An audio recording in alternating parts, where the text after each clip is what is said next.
Okay folks, good morning. It is Friday, it is just coming up for 9:15. I just walked the dog and made a couple of cups of coffee. Literally got enough for I think one, maybe 2 cups of coffee at a push left. But I'll manage. Friday, and yesterday's thunderstorms kind of sort of almost happened. There was some thunder at one point, but not hundreds. Today the forecast is, surprise surprise, thunderstorms. But apparently not until this afternoon, and we shall see. Thunderstorms from about midday onwards, and rain right the way through until 1 or 2 in the morning. We shall have to see. But it doesn't look like a bad morning so far. We've got a little bit of brightness. The solar's getting a few watts of power in. Let's have a look around. So off to the off to the west and the north, it's all rather dark, a bit foreboding. But to the south and the east, quite nice, not too bad. Let's see which, I don't know which way the wind's blowing yet. I can't see any, there are no flags out at the minute, so there's nothing to give a clear indication. It's quite calm and quite still, so I don't know what the score is with that, but I guess we'll see, won't we folks? I guess we'll see. Let's see how the day progresses. Hopefully I can get enough power into to top up my EcoFlow. I used quite a bit of power last night with the TrampCast special that I did, just a live stream hangout. Thank you to those that attended. I know it was short notice, there was no real notice at all. I only decided an hour beforehand. I created a thumbnail and everything. I'm not even sure that that YouTube used the thumbnail.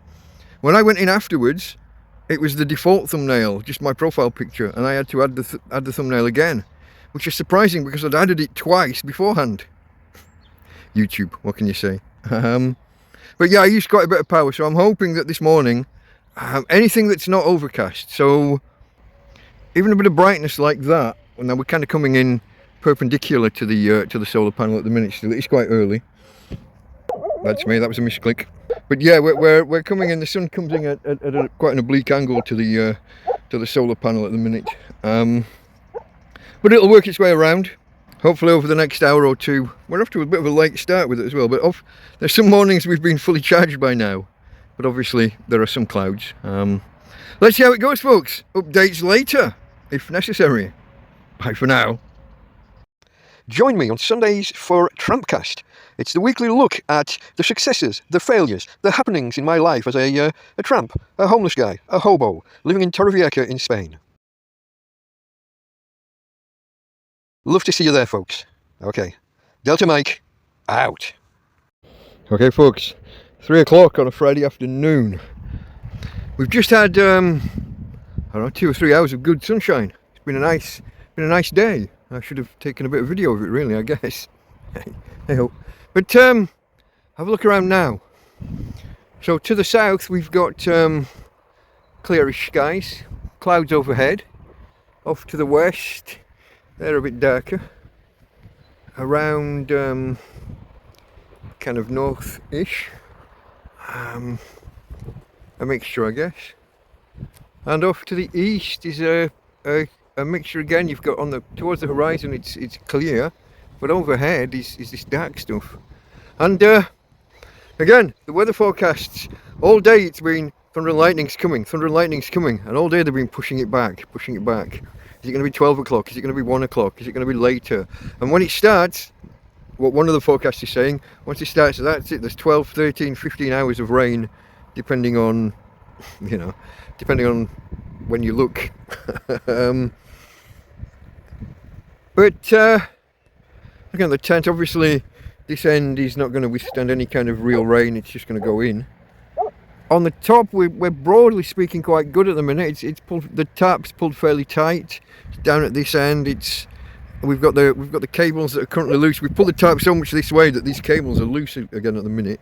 But if these pegs loosen or if they slide and the tarp starts to go that way, those will tighten and secure it. And around this bush again, it's getting in the way. It's like a triffid. We've got a little bit too much billowing going on at the top there, but it's not sitting concave, it's not sitting with water in it or on it, or shouldn't do. I did pull it all this way a bit earlier, so we'll have to see. So the weather forecast says thunder and lightning in the next hour or two, I guess, depending. 2 hours ago it was now it's in an hour's time, who knows. But once it starts, it's supposed to be 12 or more hours of it, so let's can you tell I'm starting to feel a little bit cocky about it all, about whether the storm's even going to happen, and if it happens, my tent will survive. Even if the tent doesn't, we will, and that's the important bit. We might not stay totally warm and dry all the time. We have done so far, ish. So we'll see, folks. I'll leave it there. Like I said, it's coming up for 3:05 on a Friday afternoon. Let's see what happens. Rock on. Delta Mike out.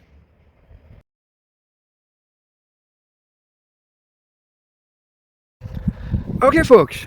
Delta Mike down and out in Torrevieja. Down and out. A tramp, a vagrant, a hobo, a homeless guy. All those other synonyms that I use in the TrampCast. Torrevieja, a city on the southeast coast of Spain. Can I ask you to maybe take a moment out to hit that like button? Maybe share this out there on social media if you're enjoying what you're seeing. And subscribe, or at least consider it if you haven't done so already. If you've seen more than 2 or 3 of my videos and you think you're going to see more, hit the button. It helps the channel and it helps you to not miss a video. Okay, folks. Delta Mike out.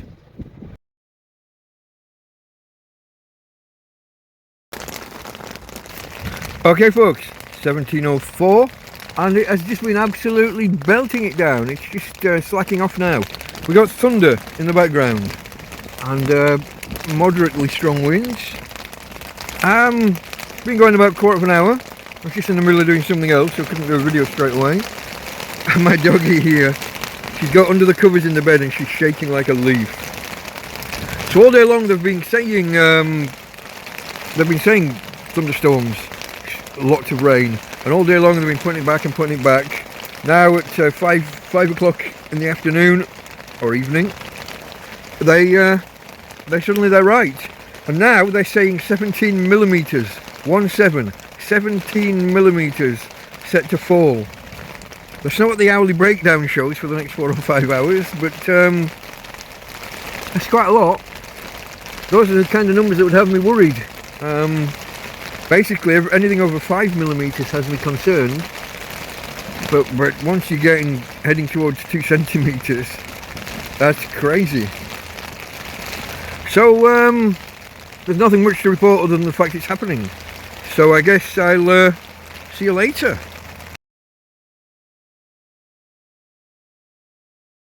Okay, folks, it is now Saturday afternoon, and well, let's just say we survived. It's about all I can say. The roof remained intact. We didn't have any dripping directly on the bed. I woke up this morning at I think Tina woke me up at about 7. There was a few drips on top of the picnic blanket that I'd put over the bed. I wasn't aware of it as it was happening, and it wasn't much. The bedroom was actually wet through. So here's what happened. Somewhere just before 8 o'clock I came out to so my solar panel lays like this overnight, like horizontal on top of an electric cooler box, and I will at 8 o'clock or so in the morning I'll stand it up like that to get the sun. Well, I came out this morning, and while I was doing that, the breeze on me made my back and my backside very cold. And I realised I was damp down my back. Here's what happened. Nothing's minimal has come in through the roof, but it has come in, and the floor was not just wet, it had puddles. And I'm sleeping on top of 2 mattresses, one on top of the other. Double mattresses for me and the doggie. Me and my Tina Doggie Darling. But I think for the past couple of weeks, the bottom mattress has been very wet. Top mattress fairly dry. Sometimes the bottom of the top mattress was a little bit wet. But what's happened last night is when I'm sat in bed, when I'm sat up at like 3 in the morning or 4 in the morning or whatever, there's like a permanent depression in the top mattress. And my backside is pressing the mattress like a sponge and forcing the water out, and onto my backside, on my back. So without realising it, those two mattresses are both, I mean the bottom one's sodden, the top one is, the bottom half is wet, and if I just lay flat, I think I'm okay. But it's the sitting, it's the putting all my body weight on a smaller area is squeezing the water out. What I need is a couple of dry days, one after the other, and bring the mattresses out. I need to dry them off a little bit and maybe dry the floor out. If I can get them both out of there, I can dry both sides of both mattresses and allow the air to get to the floor and dry the bedroom out a little bit. Can you hear my doggy whimpering? Come on then. Yes, yes. And she comes up. She can't walk. She can't do anything. If I'm not holding her, she can't move. And yet she gets out of the tent when she wants. She can't get back in. She needs me to hold her up. Hence this, we have a proper harness inside, but I've got this jerry-rigged one for just in and around the tent, because the proper harness that my friends brought me a few weeks ago, when she's on the bed and she bum shuffles around, it pulls off of her. So for short journeys and just for day-to-day in and out the tent, I just use this. Yeah.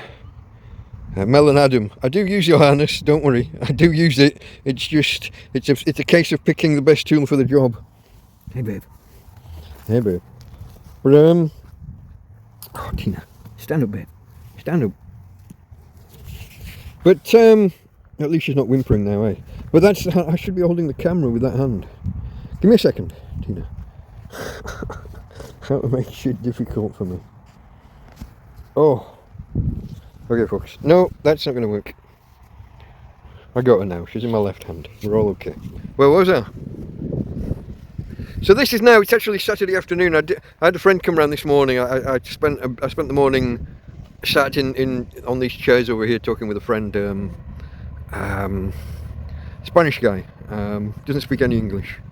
So that was a challenge for me, but we made ourselves understood. But you see the pedestal bin, the laundry bin, that's my coffee making area, and I have now literally run out of coffee. I don't have a single shot of coffee left. I'll have to stick to beer. We're headed towards Saturday night, don't worry, it is. We're getting there, It'll soon be Big Clive and Scruff Dog. Soon, another 4 or 5 hours. But last night, the tent was very, very wet afterwards. The floor inside the living room part of the tent is squelch. I'm stepping on the carpet, and as I step on it, a puddle forms around my foot. And I don't know which shoe it was. This one. One of my shoes has like a... It's been going for a while, but it's developed like a hole in the bottom that's, well, a mouse could crawl through. Which is, I use that as an indicator because. Put my glasses back on top of my head, because last night I spent about 4 hours chasing mice out of the fucking tent, and I discovered how they're getting in. I keep seeing them by the door and thinking they're coming in by the door, and previously I found a hole up through the tent near my bedroom door, but there's actually a hole coming up by the other bedroom door, and it was directly under where a carrier bag, a plastic shopping bag, had been, probably untouched for 6 months. Breakfast cereals. Have I mentioned how there are some things that nothing in nature will touch? There's a box of cornflakes there inside a plastic bag, and a box of some other breakfast cereals. There's 2 boxes of breakfast cereals in a bag. Right, the mice are literally digging up from under the ground and coming out there. They do not touch cornflakes and similar. They do not. Nothing in nature touches this shit. They're not good for you, folks. If you're eating cornflakes thinking you're doing yourself a favour because you're not eating bacon and eggs, fuck that shit. These mice would gobble up some bacon and eggs, but they will not touch. Nothing in nature. They've literally been here 6 months, 8 months, whatever it is. Nothing in nature will touch them, except a human. That I have seen some things living here wild in the tent. I have eaten loaves of bread that are over a month past their sell-by date, not stored in any kind of refrigerator, not cooled in any way. Sliced white supermarket bread is another thing that nothing in nature will touch. If you get it damp or if the conditions are right, you might get a bit of mould on it. But more often than not even that, not here in Spain, nothing in nature will touch this shit. Anyway, going back to my original thing, I found where the little buggers are coming in, and tonight I'm going to pour a noxious substance down. I'm going to track the hole, and I've talked about in the past how some people say I don't have a pot to piss in. Well, I do. I'm going to pour a noxious substance down the mouse hole when I find it. At the minute, there's a pile of dirt behind the coffee table, in between the coffee table and the other bedroom, just behind the TV.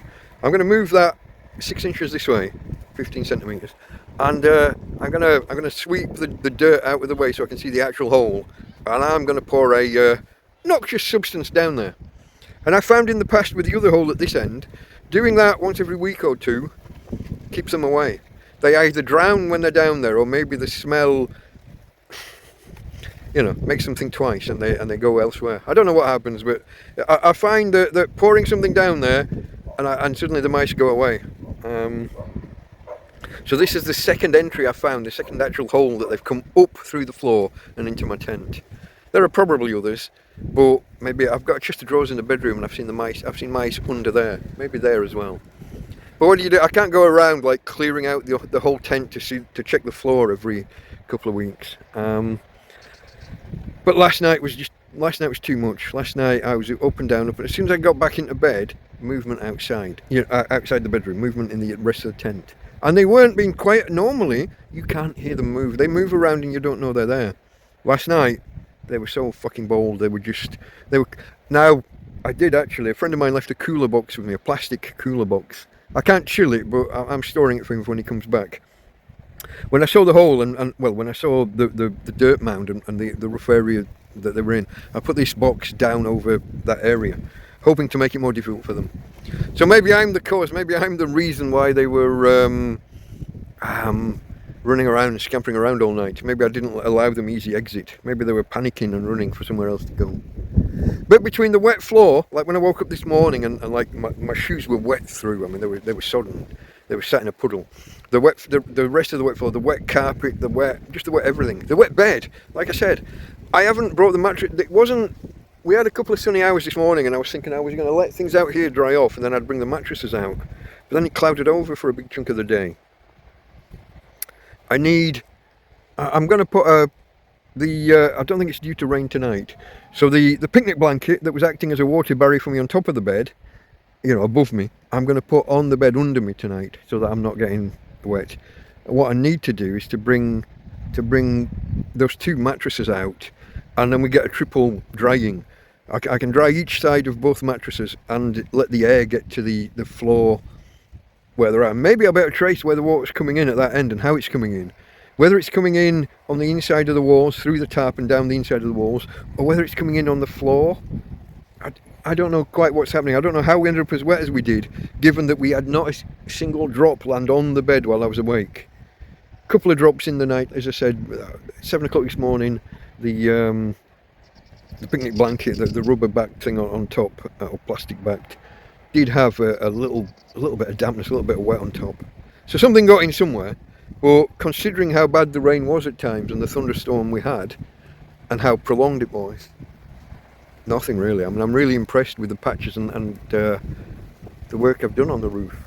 Or I've done it. All I did was pull it tight and move it around a bit and reorganise it a bit. But my aim was to keep us warm and dry, which I kind of did. I mean, I didn't even know my back was wet until I came outside and the breeze caught it. And it wasn't that wet and it dried off quick enough, and it wasn't anything that got in from above, it got us from below. It soaked up through the two mattresses over a 2-week period. I just need a few days of dryness and to be able to manoeuvre these mattresses out of the bed. Anyway folks, enough of me prattling on. All I'm trying to say is, I think the 2-week long A Week from Hell, I think it's over. The weather forecast has a little bit of rain on Tuesday or Wednesday this week, but nothing too much. It's days away and it's minimal, and hopefully we're done. Hopefully this will be the last video that forms part of the playlist for The Week from Hell.